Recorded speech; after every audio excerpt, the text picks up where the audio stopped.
Welcome back to Monday Mod Tips. I'm Captain Xavier, and today we're going to be covering a topic I should have covered a long time ago because it's truly a vital topic to any electronic or electric flywheel modifications, and that is basic soldering technique. And this is something that I did not learn until well into my Nerf career, and as a result, had a very hard time doing early soldering, which made ire a pain to work with. So I'm going to go over just the very basics, and we're going to solder two wires together, and it should cover a couple of techniques that are very important. The first thing, of course, are the tools. I am a big fan of these kinds of handy hands. They can be gotten on Amazon or at most any store that sells soldering equipment, hobby shops and whatnot, and are fairly cheap and are absolutely invaluable because they hold the wires together nicely. You'll, of course, also need a decent soldering iron. There are lots of different ones out there. I use a Weller soldering station that has adjustable heat and has a little sponge for cleaning off your solder. So adjustable. Also has the holder to keep you from, lighting things on fire. And a sponge that you keep wet in order to be able to clean your tip when you get started. You then, of course, will also need solder. I highly recommend shrink wrap, some sort of heat source for heating said shrink wrap, and wire strippers. I really like these ones because they strip very, very cleanly. They also have cutters and other different tools. They're a little bit more expensive, but not too bad. I don't remember what I paid for these. I want to say about $15, and they were so worth it, it's hard to even imagine not having them anymore. I have already stripped the wires. Solder, of course, there are lots of different kinds of solder. Lead-free is better nowadays because otherwise you're breathing lead fumes. Ones that have flux built into them are quite nice, but not truly necessary, though they do make things a little bit easier. And you really are best off actually having some kind of flux. This is simple rosin paste flux, which is used to make sure that the solder goes where you want it to go. So the first thing you're going to do is put a little flux on your wires.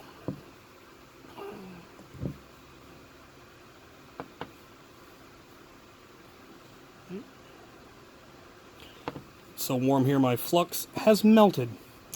It's usually more solid than that.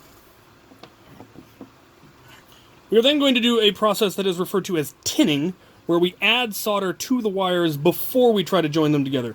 And you first put a little solder on your tip. If the tip is warm enough, the solder should pretty much melt instantly, and you will then have solder on there. And you simply touch it to the wires, and because of the flux, the solder will be drawn into the wires and should fairly well coat it and permeate it.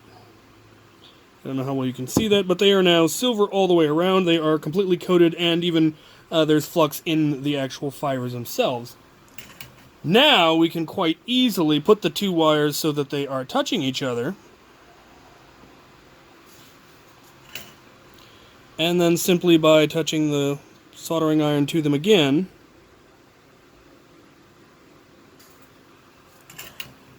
they will now stick together. And will be very, very strong.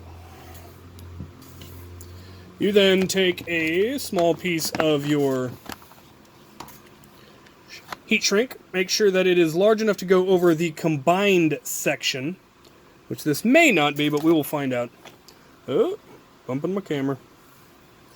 And you want to have enough to go a little over both sides, of course. That's where the snips on here come in handy.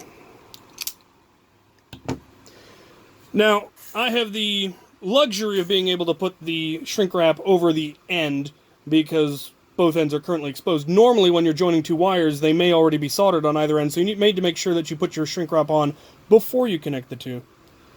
Slide it over there, and then hit it with your heat.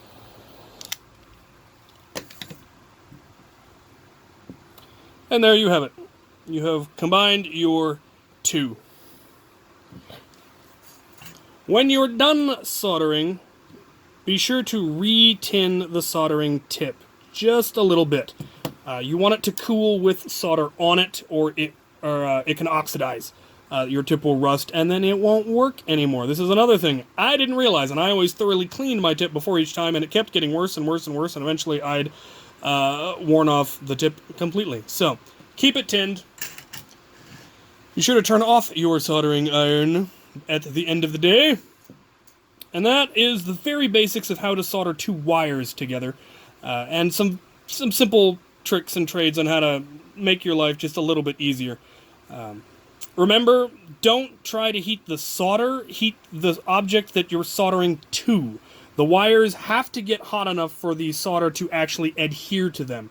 If you just try to drip hot solder onto the wires, it'll cool, but it won't ever actually adhere, and it'll end up just breaking. So, you need to make sure that you heat the wires and then add the solder and let the solder soak into the wire itself, which it will do because of the flux and because of the heat. So, that is the basics. It should make soldering much, much easier. These are techniques I wish I had learned.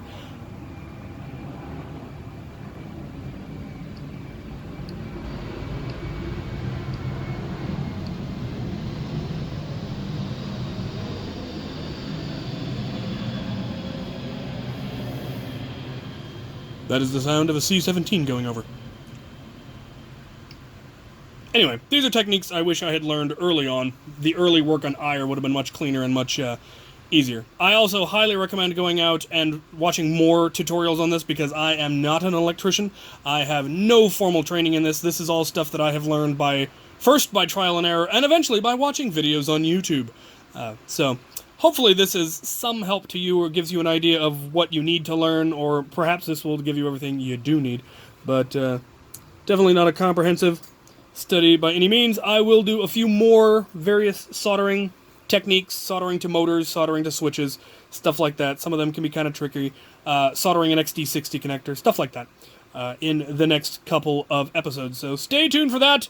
Let me know if there are other things you would like me to cover in mod tips. I will be starting a fairly complicated integration soon, hopefully, and so I will go over integration techniques as I do that. I'm going to have to learn a lot of integration techniques just to do that build, so that should be a lot of fun.